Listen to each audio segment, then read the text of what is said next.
With the Trump administration's signing of the Rescissions Act, come September, public broadcasting stations around the nation will lose funding, and hundreds, particularly those in rural areas, will be forced to close operations. Since 1967, the Public Broadcasting Act signed by President Lyndon B. Johnson has provided funding to more than 1,500 TV and radio stations. But with the development of the internet, streaming platforms, and more, the general public opinion of public broadcasting has gone down tremendously, leading to many asking, who cares if traditional media loses funding? However, the impact of the decision to defund public broadcasting will be felt deeply across the nation, especially in rural areas and small towns.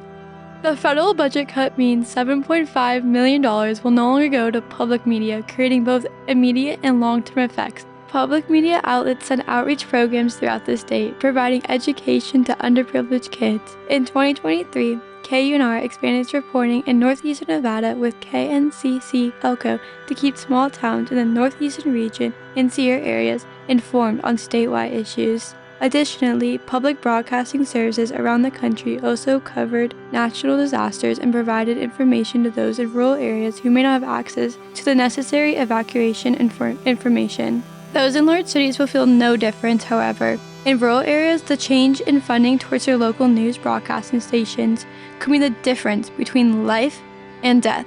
Keeping public media funded will continue to ensure rural communities remain informed on local issues, news, education, and keeping connections. Many rural towns in Nevada rely only on public media for local news and educational programs. The impact of funding cuts expands beyond Nevada. There are 36 tribal radio stations across the country that receive about 50% of their budget from federal funding.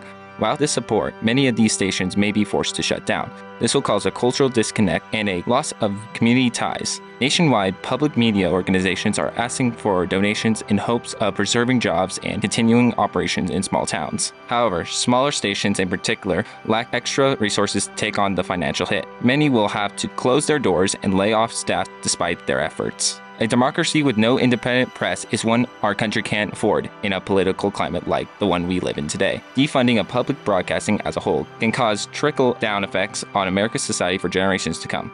A major argument for defunding public broadcast is that stations have become increasingly biased since the CPB's establishment in 1967.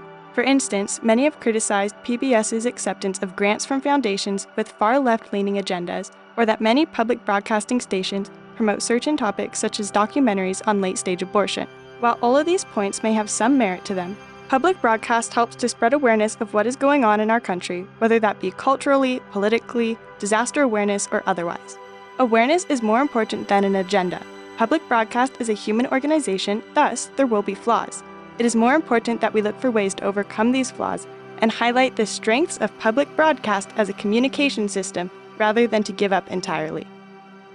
Many look past the human aspect of public broadcasting to focus on the economic side of the issue, saying that the original $535 million budget is way too much money being spent. And at first glance, that much funding for just public broadcasting sounds a bit ridiculous. However, it only is if you aren't aware of the national budget and where all of our tax dollars are going. $535 million is about $1.60 a person a year. So far this year, the US government has spent an estimated $5.98 trillion, and there are still 4 months left.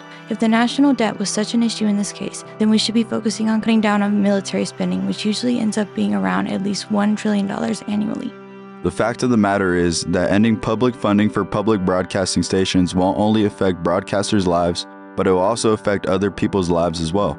From alarming civilians about natural disasters to even dissecting important facts about the whole world, we use public broadcasting every day in our lives, believe it or not.